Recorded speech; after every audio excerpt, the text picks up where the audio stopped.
So, after love readings, probably the most common question I'm asked is, when will something happen? This might be, when will I move house? When will I get the job promotion? When will I earn enough money to pay for that dream holiday? When will my investments hit a certain amount of money? It's a question that includes a time frame and something happening. It could also be, when will my wife move out of the house? It doesn't have to be sort of a positive thing, as it were. So, the first thing I do when a client asks me a when will it happen question is I leave space for the fact that it might not, because that's the truth. If a client is asking me, when will I get my promotion at work, the answer may be, you won't. So I have to leave room for that. The second thing I do to give me some context is I ask them for their time frame. When do you think it is most likely this will happen?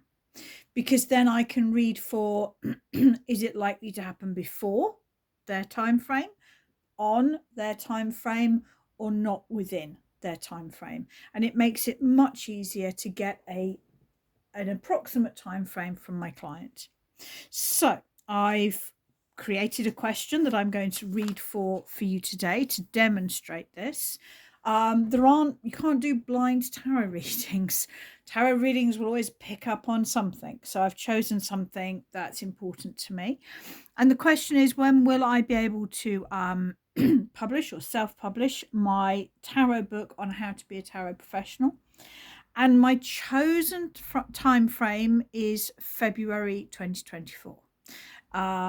Be interesting if you're watching this after February 2024, because you can see how accurate I was. So that is my question. We can pop that down, back that down there. I am asking, will I be able to self-publish my book on how to be a tarot professional by February 2024? So there are 10 cards to this spread. It is my classic 9-card grid with the card at the bottom of the pack, which I adjust and alter for many questions. If you are going to ask about the future, which this question is, you have to understand where I am at this point. Because if the cards suggest I've done no thought on this, I've got no concept of what I want to include in this book, and I've done absolutely nothing towards this goal, then to publish a book by early next year, it's December at the moment, is not really feasible unless I'm going to completely clear the decks. So for any question, I think you have to start with understanding the past up to the present point. So I've shuffled. I'm really looking at my question. Stick-it notes, so useful for tarot readings. I like to cut the cards. You don't need to. It's much better that you have a way of reading that works for you than that you just, take on board what anyone else does.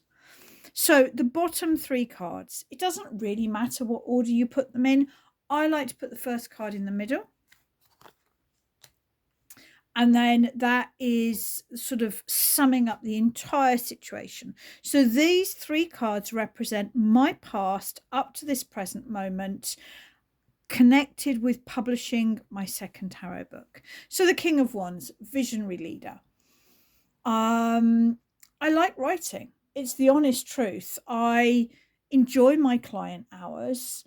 But I enjoy writing perhaps more because I can just get totally absorbed in it, and it allows me to learn. I write to better understand my topic, and that to me is very much that King of Wands energy. So the fact that he's edging off his seat would suggest that I have done quite a bit of writing, but perhaps not as much as I could have done. Perhaps I'm not really taking this quite as seriously as I could do. We need the cards either side. Okay, the Knight of Pentacles, an unusual card for me because I'm not very good at attention to details. But actually, one of the things that I have done is I've taken the words that I've written, which I think is about 7,000 now, and I have separated them into different files with different chapter headings.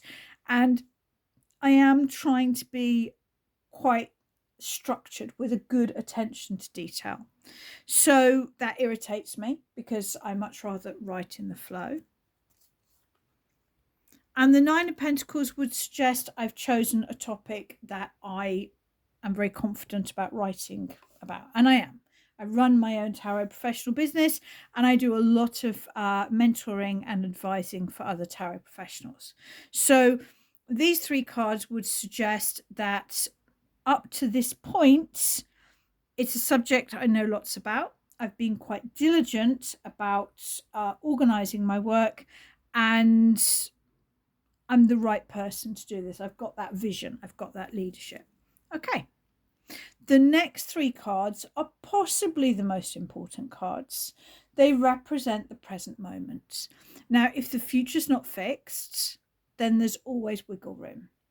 So these cards are advice. If the outcome cards, which are the last three cards, aren't what we would have hoped for, then really understanding the advice cards can give us, a better future. The Wheel of Fortune. I have a subtle feeling I know what that means, which is that I need to get focused and I need to stop getting distracted by other things. But I need the cards on either side to really understand the Wheel of Fortune. Because you may notice I don't read reverses. That's because I read tarot. I look at the images. I don't read books upside down. I don't read tarot upside down. I want to see the picture. But I need the card either side to add the clarity and the depth. For example, the King of Wands could have been a bad card. It could have been a card of being distracted, being disorganized. I naturally, reading for myself, started with the more negative viewpoint of this card. And it was the cards either side that made me go, oh, okay. I've been more diligent and organized than I appreciated. That's nice. Death. I think to get this book done by February, I have to let go of some things. That feels right to me. At this point, I am taking bookings for my year ahead readings, which I will be doing in early January. And to be honest, they often dominate the month of January for me. I might need to close those off earlier than normal, and I might need to just be more focused on this book for the time being. The Seven of Swords is an interesting card. I have certain personal issues going on in my life which are distracting me and causing me anxiety. And I don't think it's healthy that I obsess about these personal issues. And I think it's really important that I try to let go of anything in my business that's no longer working, and that I try to distract myself from personal issues which are causing me anxiety. The Seven of Swords can be theft. I don't think that's relevant in this case, but it can also be gaslighting. It can be blue sky thinking and taking a chance, but with the Death and the Wheel of Fortune and happening to know what's going on in my life, I think it's more to do with gaslighting. If you're reading for clients and you get cards and they just don't quite add up, my honest advice is ask the client, say to the client, okay, Seven of Swords is an interesting one in that position. It might mean that someone's coming at you from the side and doing some gaslighting or taking away your power, or it could be suggesting that you take a risk with the writing. Which one of those sits with you? I don't have any problems in asking my client which seems the best interpretation to them. because I see tarot as a conversation between my client and the cards, and I'm here to narrate. And I would rather get the reading right and help my client than be seen as some oracle of God who's always right. So I don't have any problems. I imagine it is about my mindset and not allowing myself to be distracted by people that don't mean me well. The next three cards, of course, is the outcome. Now, people always ask about timing. How do you do timing? The easiest way is to put it in the question. So these last three cards represent the month of February next year. That is my timing. Okay, the Six of Wands. The cards suggest it can be done. That's good. I wasn't quite sure. The Six of Wands is success, it's victory, it's recognition by your peers. Obviously, I need the cards either side. The Two of Pentacles suggest it would be a bit of a juggle and that it might be March, not February, which kind of sits well with me. And the Four of Swords is a sense of peace. With the 9 card spread, I do read the center cut line as the sort of primary narrative. And I often find that the cards either side create a narrative of their own. Isn't it interesting? We've gone from the 9 of Pentacles. Well, this business really took off when my husband left and COVID hit, and I had no other choice but to get very, very serious. He's making life difficult right now. And the Four of Swords would suggest that there is some closure to that situation in February as well. So that's really good. And here we've got, I am trying to be more diligent. I'm trying to be more organized with my whole business. It's about letting certain things go that aren't working so that I'm better able to balance what I have. And that, yes, this is a really good topic for me to work on, but I probably need to make some changes to my timing right now and through January. And I am thinking of slightly lowering my client hours to allow me to focus on that, and it will be worth doing. And the last card is the card at the bottom of the pack. You can choose before you shuffle, I should point out, what this card means.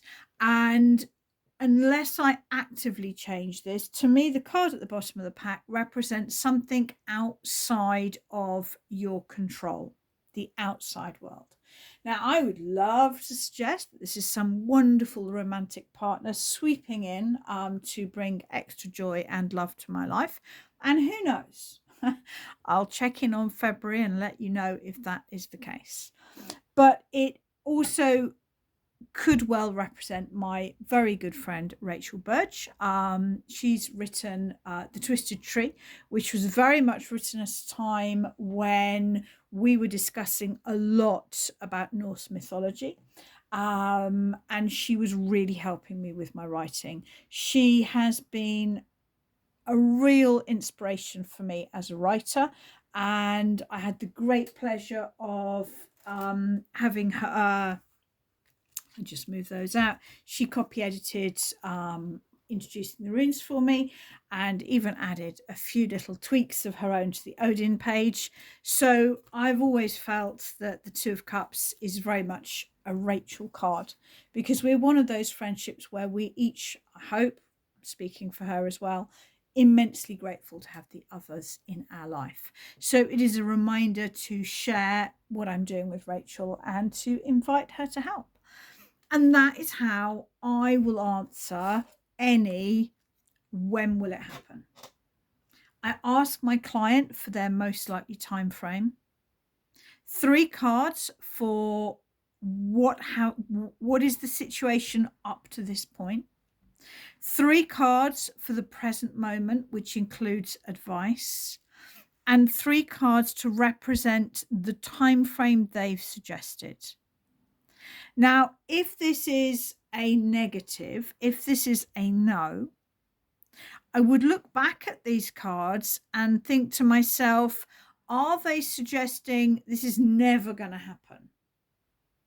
Or are they suggesting that it could happen, just not necessarily as quickly as they hope? And I may well pick this spread out, talk to my client about their time frame again, and redo the spread on a different time frame to get a feel of, okay, if February doesn't look like a good time frame, could we be looking at August instead? And this is why I don't do sort of, 3-card readings. This is why my classic or my most favored reading slot is 50 minutes, because sometimes this spread will take 4 minutes. And I mean, the only sort of strange cards about this one were these two. And if I was reading for a client, I may have needed a little bit more time to understand these two. But sometimes this reading is just so obviously a yes that there's not a lot more to be said about it. And sometimes there is so much to be explored in this spread, it could take half the reading. And I like to leave the time to do that. So I hope that has been helpful. Give it a try, see how it helps you. And if there's anything you want me to cover, just leave it in the comments and I'll try and add it to my list.